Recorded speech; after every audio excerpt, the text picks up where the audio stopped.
결국 기시다가 비상사태를 선포했습니다. 오사카 엑스포에 직접 정부가 나서기로 했다고 긴급회의를 소집했습니다. 오사카부와 엑스포협회에 맡겨둔 오사카 엑스포를 자신이 직접 챙기겠다고 공개적으로 밝혔습니다. 그동안 야당 유신회에 오사카부, 엑스포협회에 맡겨두었는데 지금 상황이 심상치 않기 때문입니다. 기시다가 갑자기 공개적으로 비상사태를 선포하고 경제계까지 총동원하면서 오사카 엑스포 상황이 국가비상사태로 확정되었습니다. 그동안 일본 정부에 적극적인 지원을 요구했던 야당 유신회와 오사카부의 협박이 드디어 받아들여졌습니다. 그 이후에는 한국의 잼버리 사태가 가장 큰 교훈이 되었다고 전해지고 있습니다. 이번 비상사태 선포를 전한 기사에도 극단적인 반응으로 싸우고 있는 이유입니다. 한국의 잼버리 사태로 협박하는 유신회를 비난하는 지적이 상당히 많습니다. 자민당 지지자들은 결국 기시다가 한국의 잼버리 사태에 겁을 먹었다라며 비판하기도 합니다. 현재 2025년 오사카 엑스포는 정상 개최가 거의 불가능할 정도로 완전히 뒤죽박죽된 실정입니다. 몇 달 전부터 비상 상황이라고 연일 뉴스에 나와도 아무런 진척도 없는 상황입니다. 오사카 엑스포의 파빌리온 건설은 개최 첫날인 2025년 4월 13일에 완공하는 것이 아닙니다. 보통 1년 전인 2024년 5월 이내에는 완성을 해야 다양한 준비와 체크를 할 수가 있습니다. 최대한 늦추더라도 24년 9월에는 공사가 완료되어야 합니다. 10월부터는 운영 프로그램 등이 줄줄이 진행되기 때문입니다. 그러나 현재는 개막일까지 온천지가 공사판으로 엉망진창이 되어도 건설 일정을 도저히 맞출 수가 없습니다. 이런 상황에 기시다가 결국 31일 비상대책회의를 열었습니다. 오사카부 지사 요시무라와 요코하마 시장, 경단련 등 경제계 회장단, 자민당 의원들을 모두 소집했습니다. 비상회의를 소집해서 경과보고도 받고 새로운 대책을 세우기로 한 것입니다. 참석한 요시무라 지사는 건설회사들이 움직이지 않는다. 제발 빨리 발주를 받아달라고 요청하고 있다라고 밝혔습니다. 요시무라 지사와 엑스포협회는 열심히 했는데 외국에서 아무 연락이 없다고 상황을 설명했습니다.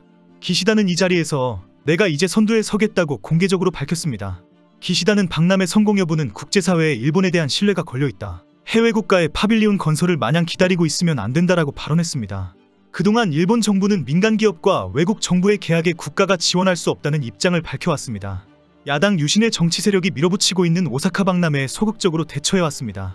그동안 유신회가 정부가 너무한다. 이것은 일본 국가의 이벤트이다라며 적극적인 지원을 요청해왔습니다. 그러나 일본 정부는 각종 교통망 등 인프라, 시설비와 밑도 끝도 없는 지원 요구에 거절해왔습니다. 일부 자민당 의원들도 유신회의 오사카에 계속 끌려갈 수 없다. 지원은 끝도 없이 해달라고 해도 성공적으로 마무리하면 모두 유신의 공로가 될 것이다라며 지원에 난색을 표했습니다. 차라리 1년 연기나 중지를 해버리는 것이 정치적으로 부담이 없다고 주장했습니다. 그러나 실제 상당수 자민당 의원들은 엑스포가 실패하면 모두 정부의 책임으로 돌릴 것이다. 지금은 지원을 해줄 수밖에 없다라는 입장을 밝혀왔습니다. 오사카를 선거구를 두고 있는 자민당과 공명당 의원들도 이제 정말 큰일 난다. 심각한 상황이다라며 비상사태를 선포하라고 요청했습니다. 일본 유신의 대표인 바바 노부유키 의원은 현재 엑스포 상황은 오사카의 책임이 아니다. 오사카의 책임을 전가하는 것은 정말 나쁜 사람들이다라고 주장했습니다. 엑스포 개최를 신청한 것은 아베 정부이기 때문에 국가가 책임지고 지원해 주어야 한다고 지적했습니다. 유메시마는 매립지라는 것을 이미 다 알고 있는 상황이었다고 주장합니다. 매립지가 계속 가라앉고 있는 것은 오사카의 책임이 아니다. 사고가 나면 일본의 국가망신이다라고 비판했습니다. 그렇기 때문에 하루라도 빨리 일본 정부가 나서서 종합적인 비상사태를 선포하고 빨리 적극 지원해라라고 요구했습니다. 지금 이런 상황에서는 오사카라는 야당 지역의 정치적 특수성이 바탕에 깔려 있습니다. 결국 기시다가 공개적으로 전면에 나서기로 했다고 밝히면서 상황이 완전히 달라졌습니다. 갑자기 다음날인 1일에는 자민당과 공명당 등 여당 의원들 12명이 대거 오사카 현지로 내려갔습니다. 자민당과 공명당이 유신회와 오사카가 망쳐놓은 엑스포를 우리가 해결하겠다고 대대적으로 나선 것입니다. 자민당과 정부가 그동안 문제가 너무 많았다. 도저히 이렇게 두면 안 된다. 국가망신이 될 수 있다라며 총대를 맨 상황입니다. 이런 소동에 대해 야당은 이제 갑자기 박람회가 국가사업이 되었다. 자민당과 공명당의 선거에 불이 붙었다라며 맹비난했습니다. 유신회는 정부에서 책임져라라고 한 것뿐이지 자민당이 생색내라고 한 적은 없기 때문입니다.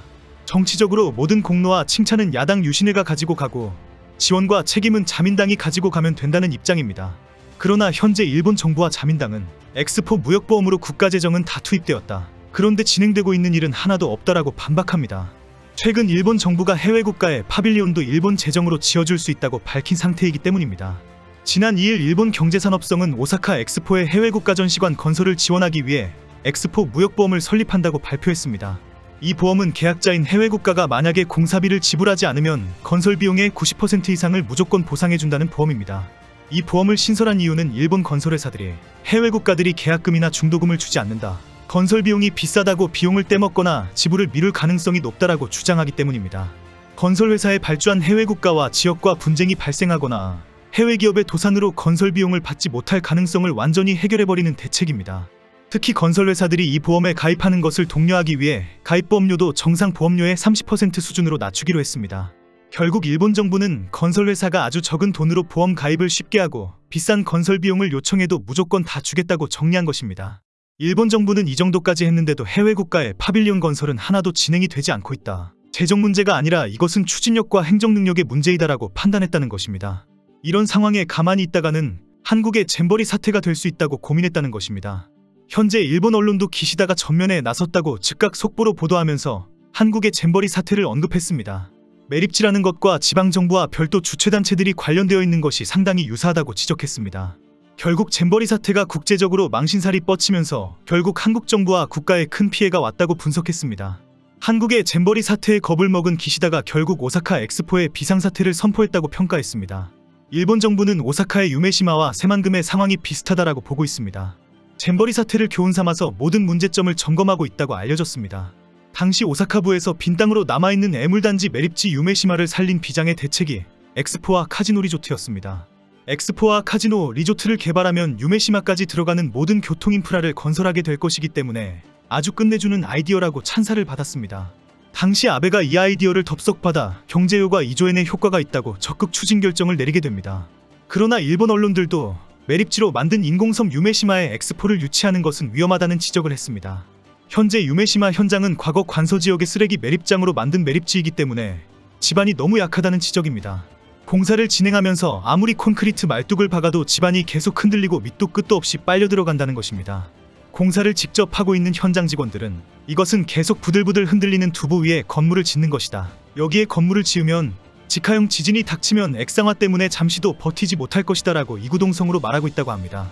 공사를 진행했던 현장 직원들은 최악의 여건이라고 회사를 퇴직하는 인부도 나오고 있습니다. 현재 유메시마 지역은 폭우와 태풍이 수시로 닥치면서 제대로 공사를 할 수 없다는 지적이 계속 나왔습니다. 바닷바람이 워낙 거세서 작업이 불가능하다고 해서 수시로 공사를 중단하기도 합니다.